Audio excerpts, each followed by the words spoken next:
कृष्ण को एक पोटली में चावल देते, वीडियो निकल आती, सुप्रीम कोर्ट में पीआई हो जाती और जजमेंट आता कि भगवान कृष्ण को भ्रष्टाचार में कुछ दिया गया और भगवान कृष्ण भ्रष्टाचार कर रहे थे।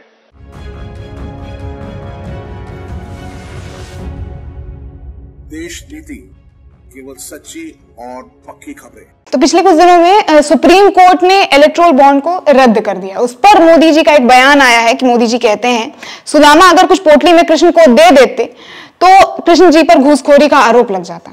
सर, इस पर दो प्रश्न पूछूंगी कि पहला तो ये जो रद्द हुआ है, सुप्रीम कोर्ट ने जो इतना बड़ा फैसला सुनाया है, उस पर आपका क्या कहना है, और दूसरा क्या सुदामा और कृष्ण जी की इस दोस्ती पर जो मोदी जी ने अपनी टिप्पणी रखी, क्या वो सही था इस सब चीज के बीच में?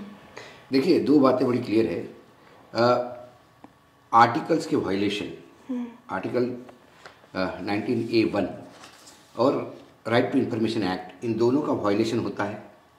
इसीलिए इलेक्टोरल बॉन्ड रद्द किए। उन्होंने कहा कि ये काले पैसे को शेल कंपनियों को जनरेट करती है। यही बात इलेक्शन कमीशन ने 2017 में कही थी, लेकिन उसको रद्दी की टोकरी में डाल दिया गया था और ये कानून 2018 में पास हुआ। जब ये रद्द हुआ तो सिर्फ रद्द नहीं किया सुप्रीम कोर्ट ने एक दूसरा आदेश भी दिया कि चुनाव आयोग अपने वेबसाइट पे ये सारे इलेक्टोरल बॉन्ड की डिटेल दे, किसने किसको कितना दिया, कहाँ से लिया। अब ये जब बाहर आएगा तो सब राजनीतिक दलों को पैसा किसने दिया, क्या दिया, उसके एवज में किसने क्या दिया, ये सब पता पड़ जाएगा। उसे सब डरे हैं। रही सुदामा और श्री कृष्ण की बात बताने वाले नरेंद्र मोदी जी को ये भूले नहीं, मतलब शायद भूल गए वो कि वो द्वापर युग में नहीं है, ये कलयुग है। यहां कलयुग में श्री कृष्ण भी रिश्वत लेता है। यदि अपने आप को श्री कृष्ण कहते हैं तो एक तो अपने आप को उन्होंने श्री कृष्ण कहना नहीं चाहिए। और ये सुदामा कौन है? वो सुदामा पोटली नहीं दे रहा है। 3000 करोड़ का पोटली यदि सुदामा देता है तो भगवान करे देश में हर आदमी सुदामा बन जाए। द्वापर युग में सुदामा और श्री कृष्ण की कहानी ये ऐसे दोस्ती की कहानी है जहां एक निर्धन दोस्त अपने राजा दोस्त से मिलने आता है, क्योंकि संदीपन आश्रम में दोनों इकट्ठा पढ़ रहे थे, सहपाठी थे, क्लासमेट्स थे।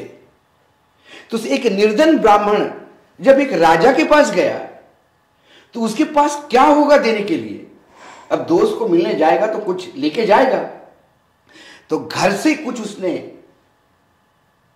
चावल जो बचा हुआ था, थोड़ा बहुत चावल, वो पोटली में बांध के ले गए। और जब श्री कृष्ण ने उनको अपने दरबार में बुलाया तो उस दरबार की भव्यता को देख के वो शर्मा गए सुदामा। श्री कृष्ण उठ के भागे, गले लगाया, पास में बिठाया और पूछा, कैसे हो मित्र? अच्छा लगा तुम आए, मुझे याद किया, मेरे लिए क्या लाए?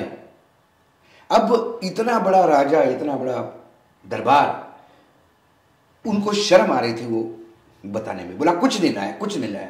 वो अपनी पोटली छुपा रहे थे।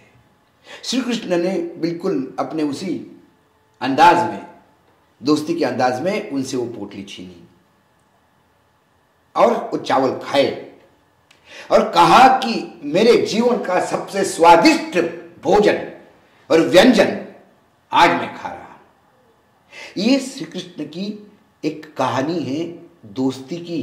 निर्धन और धनी के बीच में दोस्ती में धन नहीं आता। उसको यदि प्रधानमंत्री इलेक्टोरल बॉन्ड से जोड़ते हैं तो श्री कृष्ण का अपमान करते उन्हें माफी मांगनी चाहिए। सुदामा की गरीबी का मजाक उड़ाते हैं, माफी मांगनी चाहिए। और यदि ये सुदामा की पोटली में 3-3 हजार करोड़ रुपए निकलते हैं इलेक्टोरल बॉन्ड के, तो फिर वो सुदामा निर्धन नहीं है, सुदामा कृष्ण से भी ज्यादा अमीर। और यदि ये लिस्ट जारी होती है और जब पता पड़ता है कि सुदामा ने जो पोटली दी थी उसके एवज में सुदामा कॉन्ट्रैक्ट लेके गए, तो फिर वो दोस्ती भी नहीं होगी, वो धंधा होगा, वो डील होगा। और यदि सुदामा और श्री कृष्ण के बीच में डील आता है तो फिर से दोस्ती अपमानित होती है। कोई अधिकार नहीं है बोलने का। उन्होंने आज सुदामा को, आज मेरे भगवान श्री कृष्ण को, सनातनी हिंदू हूं, उनका अपमान किया है। उन्होंने बिल्कुल अपमान किया है। निर्धन और धनी की दोस्ती थी।